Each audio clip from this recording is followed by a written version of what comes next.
வணக்கம் ஸ்பைசி. ஜனநாயகன் படத்த டிசம்பர் 18ஆம் தேதி சென்சார் போர்டுக்கு அனுப்பியிருக்காங்க. தட்கல் முறையில. படத்த சென்சார் போர்டு பார்த்து 27 கட்டு சொல்லியிருக்காங்க. கட்டெல்லாம் முடிச்சு மறுபடியும் சென்சாருக்கு அனுப்பியிருக்காங்க. சென்சார் போர்டுல 20 விதமான கருத்துக்கள் உலாவுறது.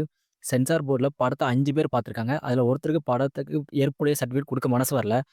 5 பேருக்கு ஒருமித்த கருத்த தான் சர்டிஃபிகேட் தர முடியும். இதான் சென்சார் போர்டோட ரூல். இந்த நிலையில சென்சார் போர்டு அதிகாரிகள் சேஞ்ச் ஆகிட்டாங்க.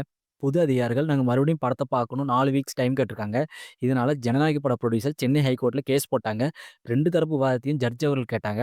ஜனநாயகன் பட தரப்புல 500 கோடி முதலீடு பண்ணியிருக்கோம். அ நாங்க சொன்ன டேட்ல ரிலீஸ் பண்ணலனா எங்களுக்கு ஹியூஜ் லாஸ் ஆகும்னு சொல்லி ஸ்டேட்மெண்ட் குடுத்துருக்காங்க.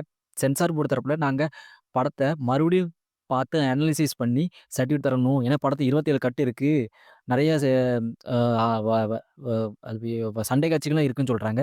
படத்துல சென்ட்ரல் கவர்ன்மெண்ட், ஸ்டேட் கவர்ன்மெண்ட் 2 பேருக்கு அகைன்ஸ்டா நெறைய டயலாக் இருக்குன்னு நியூஸ் வருது. ரொம்ப நெருக்கடி தருணத்துல வேற வழி இல்லாம ஜனநாயகன் படத்த போஸ்ட்போன் பண்ணணும்னு அறிக்கை விட்டாங்க.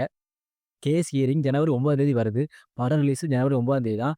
இந்த இரு அதிகார வர்க்கங்களோட தலையீடு இதுல பெருமளவு இருக்கு. ஜனநாயகன் ரிலீஸ் 26ஆம் தேதி பண்ண பிளான் பண்ணிட்டு இருக்காங்க. ஆனா ஆனா அதுக்கும் சட்ட சிக்கலுக்கும், அரசியல் சிக்கலும் நெறைய பண்ண பிளான் பண்ணி போயிட்டுருக்கு. புரொடியூசர் கவுன்சில் விஜய் சாருக்கு சப்போர்ட் பண்ணல. சென்சார் போர்டுல சும்மா தேவையில்லாம ஒரு படத்த நிப்பாட்ட மாட்டாங்கன்னு சொல்றாங்க. நடிகர் சங்கம் இன்னும் எதுவும் பேசல. தமிழக அரசியல், சினிமா வட்டாரம் பரபரப்பா இருக்கு. நடிகர் சிபி சத்யராஜ் அவர்கள் தளபதி விஜய்க்கு ஆதரவா ஸ்டேட்மெண்ட் குடுத்திருக்காரு. எல்லா ஸ்டேட், அதர் கண்ட்ரீஸ்ல ஜனநாயகம் படிப்படியா போஸ்ட்போன் பண்ணிட்டு இருக்காங்க. புக்கிங் பண்ண அமௌண்ட்லாம் ரீஃபண்ட் ஆகிட்டு இருக்கு. ஸோ என்ன நடக்க போகுதுன்னு தெரியல. But we love and support Thalapathy Vijay Anna.